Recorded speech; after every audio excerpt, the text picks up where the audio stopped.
Hey everybody, it's Laura, the girl with the blowtorch, and today we're gonna do something a little bit different with this video. I've had some very lovely people pick some movie clips for me, so there are gonna be scenes about jewelry in there, and considering that I was once a jeweler and I've got a lot of years under my belt in the jewelry industry from all different aspects of this trade, I should probably have a little bit to say about this. So I don't really know what the movie clips are gonna be, but let's check them out. Alright, let's start with the first clip. Here we go. Woo, the Fellowship of the Ring! I love this film. It began with the forging of the Great Rings. I'm gonna stop this right there already. Because what they're doing is not forging, they're casting rings. Forging is when you get a lump of metal and you literally forge it with a hammer into the shape that you want. You forge it into something. Great casting here though. I think the word forging rings a lot more familiar to a lot of people. It has a bit more of a texture. It sounds more medieval, more mythological. 3 were given to the elves, 7 to the dwarf lords, and 9 rings were gifted to the race of men. For within these rings was bound the strength and will to govern each race. In the land of Mordor, in the fires of Mount Doom, Sauron forged in secret a master ring, and into this ring he poured his cruelty, his malice. This one they poured cruelty and malice into. That sounds expensive. 1 ring to rule them all. Alright, this one ring to rule them all, that's... You know, I've got to say, they really nailed the narrative of making a magical story about how rings are actually made. There's some truth in it. I mean, to this day, we still put a lot of power into our jewelry that we make, you know, and people hold great trust and confidence in some of these pieces. I mean, this is a little heavy, of course. I mean, this isn't exactly, you know, your high street jeweler type power ring.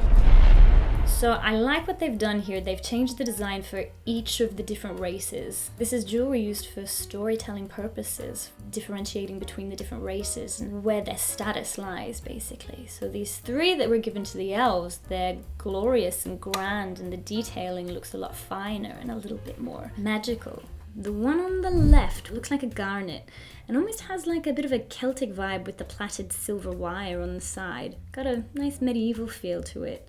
And the one up in the corner there looks quite modern. I've seen a lot of artists currently do rings like this. Very classic, simple, elegant. But then the rings that they give to the dwarves, they're a little bit chunkier, thick silver bands, oval cabochon stones, and just a nice and brutish for these more warrior types men. And then of course the ones for the humans, it just gets a little bit simpler because let's face it, we're a simple bunch. None of the rings you can see super closely, so you can't see all of the details, but, well, except for the ring. The one ring to rule them all. And what is that, ladies and gentlemen? Beautiful classic gold one with the engraving. But that's basically to bring all the attention to that one single ring. It is the most universal ring. I mean, it's a classic band, something that could be forged anywhere, understood by anybody, you know? The symbolism and the strength of just the single gold band that's just a never-ending circle, just like this. There's no breaks, there's no cuts, there's no solder joints in the ring. That signifies eternal love, eternal power, strength, and durability. There are some people for personal and also religious reasons that don't like to get their wedding rings resized ever, because the idea of cutting through that original single band, it almost breaks away the original purity of the significance of this single ring. I think that's something, maybe another little undertone that was thought of when they were thinking of just what ring is going to rule them all. Nice classic bad boy like that.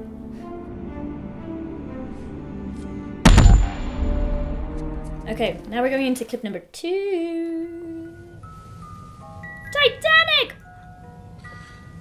I intended to save this until... Oh, Billy Zane. Oh, Billy. Gala. But I thought tonight.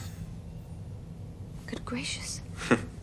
But This is one of the most iconic necklaces in cinema history, and I mean, it's beautiful, it's gorgeous. I mean, they've made a big costume necklace here, and it's obviously been made with like a big old piece of blue glass paste, which is, I mean, perfect for something like this because, I mean, the color saturation is so intense and it just goes bam! And it's perfect on camera because you get nice light reflection and refraction, and, you know, if somebody does accidentally drop it into, I don't know, the ocean, then it's not really a huge big old deal. Perhaps as a reminder of my feelings for you. Is it a Diamond, yes. 56 carats to be exact. It was worn by Louis XVI, and they called it Le Coeur de la Mer. The heart of the ocean, yes. It's overwhelming. It's overwhelming. That's for royalty. You're overwhelming, Kate. You know, there's nothing I couldn't give you. Except the real necklace. Oh, open your heart to me, Rose. So this necklace is based off the Hope Diamond, which is indeed a very, very, very famous diamond. So it's an enormous blue diamond necklace that was owned by Louis XVI at one point. In this film, however, they're calling it the Coeur de la Mer. Le Coeur de la Mer. De la Mer? De la Mer, oui. So the heart of the ocean, basically. But this, in real life, the Hope Diamond is the biggest blue diamond that I think was ever found. This is another diamond that is apparently cursed. So I wonder if the misfortune of the fate of those who were on the Titanic, it was because of this diamond. But let's remember here, the Hope Diamond was not on the Titanic, so that's not actually a reliable story.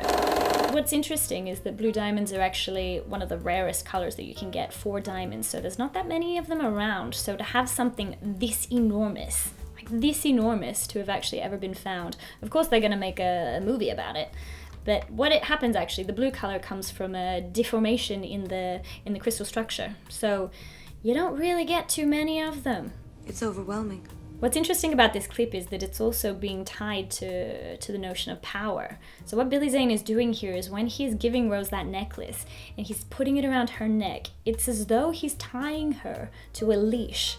And he says, you know, I'm giving you this heart, basically in return for yours. So it's basically like, nothing's for free, baby, but I'm gonna give you a bit of mine if you give me a bit of yours, if you know what I'm saying. So jewelry has always been linked to financial power and status, basically forever. I mean, through different centuries, certain people of different statuses weren't allowed to wear the same jewelry or certain gemstones that other people in the same community could wear. That's for royalty. We are royalty, Rose. This is a statement. This isn't just a mere gesture of love. A long time ago, females weren't also always allowed to have bank accounts and to earn their own money. Basically, a lot of jewelry was given as gifts, and what a lot of women could do later on if things didn't go perfectly with their significant others or with their partners or whoever gave them their jewelry, they could run off, sell it, make a bit of money, you know, take the power back.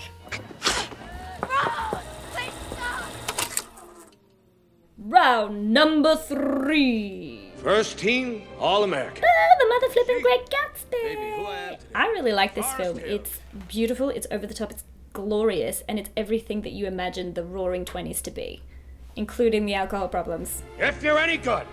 Oh!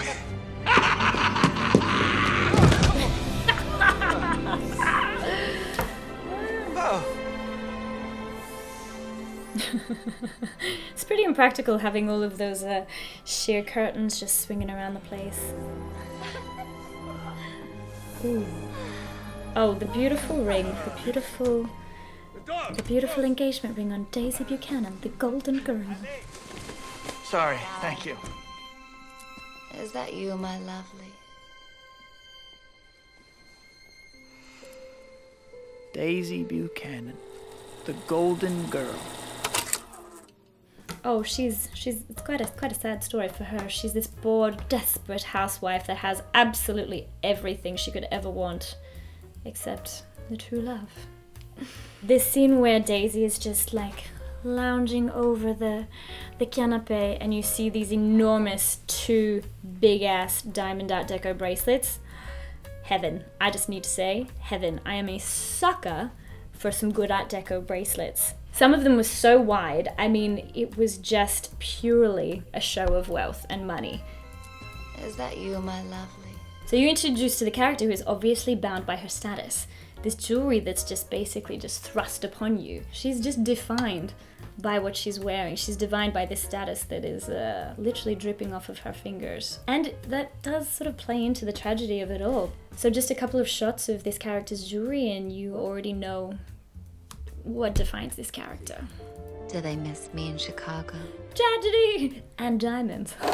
So Art Deco jewelry is, I would probably say, my favorite era.